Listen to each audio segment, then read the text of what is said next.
Hello everyone, welcome to Star IQ. मेरा नाम है सुनील। उम्मीद है कि आप बहुत अच्छे होंगे। लेके हाजिर हूं आप सभी के लिए बहुत इंपॉर्टेंट क्लास, इंपॉर्टेंट जीके और जीएस के एमसीक्यू है जो कि बेस्ड है प्रीवियस ईयर टेस्ट सीरीज पे, जो कि ग्राम सचिव के आने वाले पेपर में बहुत ज्यादा आपको मदद कर सकते हैं। आगे बढ़ने से पहले आपको बता देता हूं कि 28 नवंबर की शाम को सही 7 बजे ग्राम सचिव के पेपर के लिए विशेष तौर पे पूरे साल के करंट अफेयर जो होंगे हरियाणा के, उसका एक रात्रि जागरण होगा। बहुत इंपॉर्टेंट होगा ये रात्रि जागरण आपके लिए, और इस क्लास के अंदर आप लोग जरूर आइएगा शाम को सही 7 बजे 28 नवंबर को। और वहां से फिर आगे हम लोग प्रभु इच्छा तक चलेंगे। कहां तक क्लास चलती है वो तो देखते हैं। चलिए आगे बढ़ते हैं। अगर आपको मेरे द्वारा पढ़ाए गए सभी लेक्चर्स का पीडीएफ फाइल चाहिए तो आप मेरे Telegram channel star IQ PDF को जरूर ज्वाइन कर लीजिएगा। मेरा फेसबुक पेज है स्टार आईक्यू एजुकेशन, प्लीज आप उसे भी लाइक एंड फॉलो जरूर करिएगा। चलिए आगे बढ़ते हैं। और आज का पहला क्वेश्चन हमें जानना है कि निम्नलिखित में से किस मठ को गलदे नामग्गे लहत से कहा जाता है। किस मठ को कहा जाता है गलदे नामग्गे लहत से? तो इस क्वेश्चन का सही आंसर जो रहेगा आपका वो क्या रहेगा भाई? इस क्वेश्चन का सही आंसर है तवांग मठ, यानी कि बी ऑप्शन जो है इस क्वेश्चन का हमारा वो बिल्कुल ठीक रहेगा। तवांग भारत और एशिया के सबसे बड़े मठों में से एक है और तिब्बत के अतिरिक्त इसे विश्व का सबसे बड़ा बौद्ध विहार भी कहा जाता है। तो आपके पेपर में पूछा जा सकता है कि तिब्बत के अलावा जो है सबसे बड़ा बौद्ध विहार जो है वो किसे कहा जाता है? तो आप याद रखिएगा तवांग मठ को कहा जाता है। अच्छा सर, ये मठ है कहां पे? तो ये मठ पड़ता है अरुणाचल प्रदेश में, एपी हम लोग कह सकते हैं इसे। अरुणाचल प्रदेश की राजधानी क्या है? अरुणाचल प्रदेश की राजधानी ईटानगर है। ठीक है, ईटानगर। अरुणाचल प्रदेश के मुख्यमंत्री का नाम क्या है? पेमा खांडू है। ये क्वेश्चन भी एग्जाम में कई बार पूछा जा चुका है, इवन हरियाणा पुलिस के एग्जाम में पूछा गया था ये। तो आप इतनी बातें याद रखिएगा। इस पर्टिकुलर क्वेश्चन से आगे बढ़ते हैं हम लोग। गोमेद, चाक और प्लाई एकमात्र उत्पादक राज्य कौन सा है? ठीक है, गोमेद, चाक और प्लाइट का जो है एकमात्र उत्पादक राज्य भारत का है कौन सा? ए ऑप्शन दिया है Rajasthan, B option Karnataka, C option Gujarat, D option Tamil Nadu. तो इस क्वेश्चन का हमारा बिल्कुल सही आंसर रहेगा गुजरात। गुजरात जो है वो भारत का एकमात्र राज्य है जो कि गोमेद, चाक और जो प्लाइट होता है इनका उत्पादक है। प्रलाइट जो है इनका उत्पादक है। गुजरात जो है वो basically silica sand, lignite, petroleum और प्राकृतिक गैस के उत्पादन में भी बहुत ज़्यादा आगे है। और गुजरात ही आगे है किसके अंदर? मूंगफली के क्षेत्र में जो है वो भी उत्पादित में ज़्यादा आगे है। और गुजरात ही राज्य ऐसा है जो कपास के उत्पादन में भी सबसे आगे है। गुजरात में काली मिट्टी पाई जाती है जिसको हम लोग रेगुर मिट्टी या लावा मिट्टी भी कहा करते हैं। तो काफ़ी सारी चीज़ें आप याद कर सकते हो। गोमेद है, चाक है, परलाइट हुआ, उसके अलावा आपका फ्लोराइट भी है एक, उसके अलावा सिलिका सैंड है, उसके अलावा लिग्नाइट है, पेट्रोलियम है, प्राकृतिक गैस है। ये सभी चीजें जो है उसमें आगे गुजरात है। गुजरात में दुनिया की सबसे ऊंची मूर्ति है स्टैचू ऑफ यूनिटी, जिसकी हाइट है 182 मीटर है। गुजरात में रिसेंटली केवड़िया के अंदर जो है प्रधानमंत्री नरेंद्र मोदी ने सरदार वल्लभ भाई पटेल जूलॉजिकल पार्क की स्थापना की है, उद्घाटन किया है। और गुजरात के अंदर ही सी प्लेन का उद्घाटन भी किया है प्रधानमंत्री नरेंद्र मोदी ने। गुजरात की सीमा जो है राज्यों में सबसे ज्यादा इसी की लगती है समुद्र तट रेखा से, तकरीबन 1200 के आसपास किलोमीटर की। ठीक है, और दूसरी बात यह है कि गुजरात जो राज्य है न भारत का, वो कुछ ऐसा राज्य है जहां पे एक कांडला बंदरगाह है। और इस कांडला बंदरगाह की बात अगर कहूं तो इसको दीनदयाल बंदरगाह कर दिया गया है वर्तमान के अंदर। आगे बढ़ते हैं। अगला क्वेश्चन हमारा रहेगा कि भारत में बॉक्साइट का सर्वाधिक उत्पादन किस राज्य द्वारा किया जाता है? भारत में बॉक्साइट का सर्वाधिक उत्पादन जो है, ए ऑप्शन दिया है ओडिशा हमें, बी ऑप्शन दिया है झारखंड, सी ऑप्शन दिया राजस्थान, डी ऑप्शन दिया कर्नाटक। तो इस क्वेश्चन का हमारा बिल्कुल सही आंसर रहेगा क्या? ओडिशा सही आंसर रहेगा हमारा। बॉक्साइट का सर्वाधिक उत्पादन किस राज्य में है? ओडिशा के अंदर। और कुल बॉक्साइट का उत्पादन 50%, मतलब टोटल का 50% अकेला ओडिशा कर देता है। और दूसरी बात यह है कि ओडिशा की राजधानी क्या है? भुवनेश्वर। ओडिशा के मुख्यमंत्री का नाम क्या है? ओडिशा के मुख्यमंत्री नवीन पटनायक। ओडिशा के राज्यपाल का नाम क्या है? प्रोफेसर गणेशी लाल है। ओडिशा के अंदर विल्लर द्वीप है जिसका नाम बदलकर डॉक्टर एपीजे अब्दुल कलाम द्वीप कर दिया है। ओडिशा में एक चिल्का झील भी है, आप वो भी याद कर सकते हैं, चिल्का झील। ठीक है, तो इतनी बातें हमें याद रखनी है इस क्वेश्चन से। आगे बढ़ते हैं हम लोग। तो भारत की पहली यूरेनियम खदान किस स्थान पे स्थित है? भारत की पहली यूरेनियम खदान जो है वो जादूगोड़ा के अंदर स्थित है। काफी सिंपल सा क्वेश्चन है लेकिन इंपॉर्टेंट बहुत ज्यादा है ये। भारत की पहली यूरेनियम खदान जादूगोड़ा। अच्छा, जादूगोड़ा कहाँ पे पड़ता है सर? तो जादूगोड़ा पड़ता है भी आपका झारखंड के अंदर, ठीक है, ये बात भी आप याद कर सकते हैं। और झारखंड के किस जिले में स्थित, अगर आपसे थोड़ा डिटेल पूछ ली जाए यहाँ पे, तो झारखंड के अंदर एक सिंह भूमि पड़ती है, ठीक है, सिंह भूमि, वहां उस सिंह भूमि जिले के अंदर जादूगोड़ा है और वहां पे खदान स्थित है।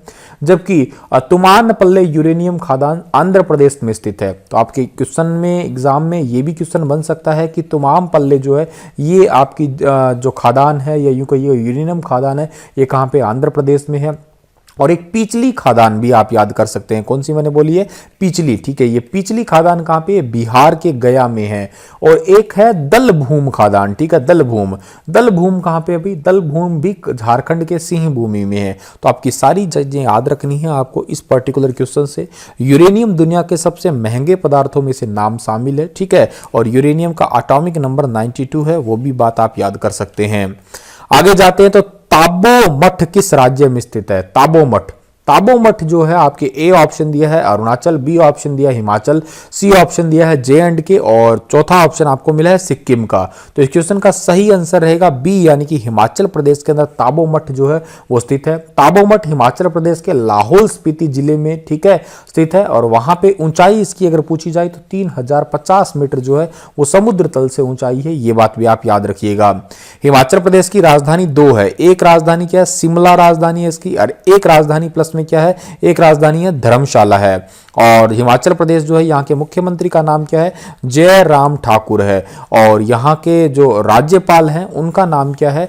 ये आप कमेंट सेक्शन में लिख के मुझे बताइएगा। सरवती परियोजना किस राज्य में स्थित है? तो सरवती परियोजना जो है वो कहाँ की है भाई? ये है कर्नाटक राज्य की, यानी कि बी ऑप्शन जो है इस क्वेश्चन का हमारा बिल्कुल ठीक है। सरवती नदी पूरे कर्नाटक में ही बहती है और भारत का प्रसिद्ध जोग प्रपात जो है इस नदी द्वारा ही बनाया जाता है, जिसको हम लोग गरसोपा प्रपात भी कहा करते हैं।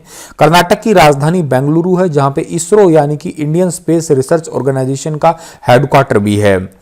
अगला क्वेश्चन हमारा है कि निम्नलिखित में से किस भारतीय राज्य की सीमा म्यांमार से नहीं लगती? कौन से भारतीय राज्य की सीमा म्यांमार से नहीं लगती है भाई? तो इस क्वेश्चन का सही आंसर क्या रहेगा? अभी देखो, अरुणाचल प्रदेश की तो लगती है, नागालैंड की भी लगती है और मणिपुर की भी लगती है। आई थिंक ये क्वेश्चन रिपीट हुआ है आपका। इस क्वेश्चन का सही आंसर रहेगा आसाम।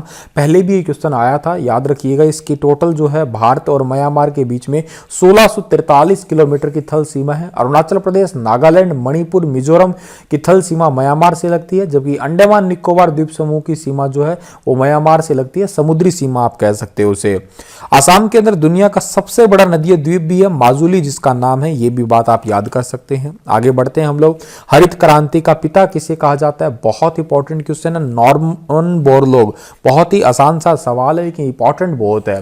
नॉर्मन बोरलॉग जो है ये सबसे पहले यूं कहिएगा आप लोग मैक्सिको से गेहूं लेके आए थे, ठीक है, और इन्होंने गेहूं उगाई थी और इन्होंने हरित क्रांति के अंदर बहुत योगदान दिया था गेहूं की फसल के लिए, और के साथ में उनमें खाद का, उर्वरक का किस टाइप से प्रयोग किया जाएगा। और वर्गीज कुरियन है, उनको भारत में सफेद क्रांति का जनक कहा जाता है। तो ये 2-3 सवाल है जो आपके लिए इंपॉर्टेंट होते हैं इसके रिगार्डिंग। अगला क्वेश्चन हमारा कि पोलावरम प्रोजेक्ट किस राज्य में स्थित है? पोलावरम प्रोजेक्ट जो है वो आंध्र प्रदेश राज्य में स्थित है, यानी कि सी ऑप्शन जो है इस क्वेश्चन का हमारा बिल्कुल ठीक है। अच्छा, आंध्र प्रदेश में जो है ये कहां पे है, कौन सी नदी पे है? तो पोलावरम है गोदावरी नदी के ऊपर स्थित है, याद रखिएगा आप लोग। इस प्रोजेक्ट पर 2004 से ही काम स्टार्ट हो गया था और 2019 में जो है ये एक्टिव भी हो गया था, ठीक है। और इस प्रोजेक्ट को जो है, इस प्रोजेक्ट की विद्युत उत्पादन क्षमता कितनी है? 960 मेगावाट की है, याद रखिएगा आप लोग। आंध्र प्रदेश के मुख्यमंत्री का नाम क्या है? वाईएस जगन मोहन रेड्डी है। और ease of doing business ranking में जो है आंध्र प्रदेश का पहला स्थान है, ये भी बात आप याद कर सकते हैं। भारत का सबसे लंबा राष्ट्रीय राजमार्ग कौन सा है? भारत का सबसे लंबा राष्ट्रीय राजमार्ग, देखो राष्ट्रीय राजमार्ग इस ऑप्शन में सबसे लंबा उन्होंने पूछा है तो वो रहेगा NH44। ए ऑप्शन जो है इस क्वेश्चन का बिल्कुल ठीक रहेगा। तमिलनाडु से लेके कन्याकुमारी का मतलब शुरू श्रीनगर से होता है और लेके कन्याकुमारी पे जाके खत्म होने वाला है, ठीक है। और ये NH44 इसका सही आंसर रहेगा आपका, याद रखिएगा। और इसकी लंबाई कितने किलोमीटर है आप बताइएगा। मैं आपको ऑप्शन देता हूं। पहला ऑप्शन है 3505, दूसरा ऑप्शन है आपका 3745, ठीक है, और तीसरा ऑप्शन जो है आपका एक दे देता हूं आपको मैं क्या कि 4095 किलोमीटर, ठीक है, और एक ऑप्शन आपका 4125 किलोमीटर, ठीक है। तो चार ऑप्शंस में बताइएगा आप लोग थोड़ा सा डिटेल से। आगे बढ़ते हैं। अगला क्वेश्चन हमारा क्या रहेगा कि भारत का सबसे बड़ा कॉफी उत्पादक राज्य कौन सा है। खैर ये क्वेश्चन तो आपको जरूर आता होगा। कॉफी भारत में सबसे ज्यादा कर्नाटक में, और दुनिया में सबसे ज्यादा कॉफी कहां होती है, ब्राजील के अंदर होती है। और इसके कर्नाटक के बाद में कहूं तो सबसे ज्यादा कहां पे होती है, केरल में होती है, फिर तमिलनाडु में होती है कॉफी का उत्पादन। आगे बढ़ता हूं। अगला क्वेश्चन हमारा क्या रहेगा। अगला क्वेश्चन है मेघालय राज्य कब अस्तित्व में आया था। तो मेघालय राज्य 1972 के अंदर अस्तित्व में आया था। सी ऑप्शन जो है इस क्वेश्चन का हमारा बिल्कुल ठीक है। 21 जनवरी 1972 को जो है खासी हिल्स, जयंतिया हिल्स और गारो हिल्स को मिलाकर मेघालय का निर्माण किया गया है। खासी, जयंतिया ये पहाड़ी अगर आपसे पूछ ले कहां पे है तो ये मेघालय के अंदर स्थित है, ठीक है। अगला क्वेश्चन हमारा क्या रहेगा भाई। अगला क्वेश्चन हमारा है कि भारत में एकमात्र मटमैला ज्वालामुखी किस स्थान पे है। भारत में एकमात्र मटमैला ज्वालामुखी जो है वो कहां पे स्थित है। ऑप्शन हमारा क्या दिया यहाँ पे, बारंगटांग द्वीप, ठीक है, यही ऑप्शन सही है। पहला पढ़ा पहला ही ठीक है, बिल्कुल ठीक है, बारंगटांग द्वीप ए ऑप्शन सही है। और भारत में एकमात्र मटमैला ज्वालामुखी अंडमान निकोबार द्वीप समूह पे जो है स्थित है। यहाँ की स्थानीय भाषा जो है उसका नाम भी आप याद कर सकते हो, क्या है, जलकी, ठीक है, जलकी यहाँ की स्थानीय भाषा है। सिंधु नदी की कौन सी सहायक नदी मानसरोवर झील से निकलती है। सिंधु की सहायक नदी है सतलुज, ठीक है, ये मानसरोवर झील से निकलती है। मानसरोवर से सतलुज निकलती है, सिंधु निकलती है और एक ब्रह्मपुत्र निकलती है। तो तीनों ही आप याद कर सकते हैं। भारत में ये नदी हिमाचल प्रदेश के किन्नौर जिले में सिपकल्ला दर्रा जो है वहां पे एंटर करती है सतलुज नदी, याद रखना आप लोग। और पाकिस्तान में मिठानकोट के आसपास जाके जो है ये सिंधु नदी में मिल जाती है और फिर अरब सागर में गिर जाती है। ये तुलबुल परियोजना किस नदी पे स्थित है। तुलबुल परियोजना जो है वो झेलम नदी पे स्थित है। झेलम नदी जो है वो जम्मू और कश्मीर राज्य की नदी है। बहुत राज्य कह दो या वर्तमान में केंद्र शासित प्रदेश है। जम्मू कश्मीर के उपराज्यपाल का नाम क्या है, मनोज सिन्हा है, वो भी बात आप याद कर सकते हैं। अगला क्वेश्चन है कायल नामक भौगोलिक संरचना भारत के किस राज्य में पाई जाती है। कायल नामक भौगोलिक संरचना जो है वो पाई जाती है केरल के अंदर, यानी कि सी ऑप्शन सही है इस क्वेश्चन का हमारा। मछली पकड़ने और अंतरराज्यीय परिवहन के लिए बहुत ही उपयोगी जगह होती है ये। यहाँ पे नेहरू ट्रॉफी का भी आयोजन करवाया जाता है, ठीक है, ये भी याद रखिए आप लोग, ठीक है। और केरल को शांत घाटी कहते हैं हम लोग। और भारत में 100% गरीबों को फ्री इंटरनेट देने वाला पहला राज्य है केरल। निम्नलिखित में से कौन सी नदी अमरकंटक से निकलती है। अमरकंटक से निकलने वाली नदी कौन सी है भाई, ये है नर्मदा नदी, ठीक है, नर्मदा नदी अमरकंटक से निकलती है। सी ऑप्शन सही है इस क्वेश्चन का हमारा। ताप्ती नदी मध्य प्रदेश के बैतूल जिले में सतपुड़ा श्रेणी से निकलती है। और बेतवा नदी जो है वो विंध्य श्रेणी से निकलती है। यमुना की एक सहायक नदी भी है वो। आगे बढ़ते हैं हम लोग। तो निम्नलिखित में से किस बंदरगाह को अरब सागर की रानी कहा जाता है। अरब सागर की रानी कोची बंदरगाह को कहा जाता है भाई, इंपॉर्टेंट क्वेश्चन है ये। सी ऑप्शन सही है इस क्वेश्चन का हमारा। यह बैम्बूनाद जो है आपका बैम्बूनाद कायल के अंदर स्थित है कोची बंदरगाह। और काफी इंपॉर्टेंट क्वेश्चन है ये, जरूर इसे याद रखिएगा आप लोग। आगे बढ़ते हैं। तो भारत की सर्वाधिक सीमा किस देश के साथ लगती है। भारत की सर्वाधिक सीमा जो है 4096.7 किलोमीटर बांग्लादेश की लगती है। सी ऑप्शन सही है इस क्वेश्चन का हमारा, ठीक है। चीन के साथ भारत की कुल सीमा कितनी लगती है अगर पूछ ले कोई, तो लगती है 3488 किलोमीटर लगभग, ठीक है। और पाकिस्तान की कुल सीमा भारत के साथ कितनी लगती है, 3323 किलोमीटर लगती है, याद रखिएगा आप लोग, ठीक है। और भारत की जलीय सीमा कुल कितनी है बता देता हूं आपको मैं, 7516.6 किलोमीटर है, ठीक है, जिसमें से 13 राज्य और केंद्र शासित प्रदेश जो है वो शामिल है ही इनके अंदर। आगे बढ़ता हूं। अगला क्वेश्चन हमारा क्या रहेगा, पौधे के विकास के लिए सर्वोत्तम मृदा कौन सी होती है। पौधे के विकास के लिए सबसे ज्यादा अच्छी मिट्टी इनके अंदर से कौन सी होगी भाई। देखो रेतीली है, चिकनी है, दोमट है, गाद है, इनमें सबसे अच्छी दोमट मिट्टी होगी। सी ऑप्शन जो है इस क्वेश्चन का हमारा वो बिल्कुल ठीक रहेगा। इसी के साथ ये लेक्चर समाप्त होता है। कल फिर हाजिर होऊंगा लेटेस्ट अपडेट के साथ में, तब तक आप हंसते रहना, मुस्कुराते रहना।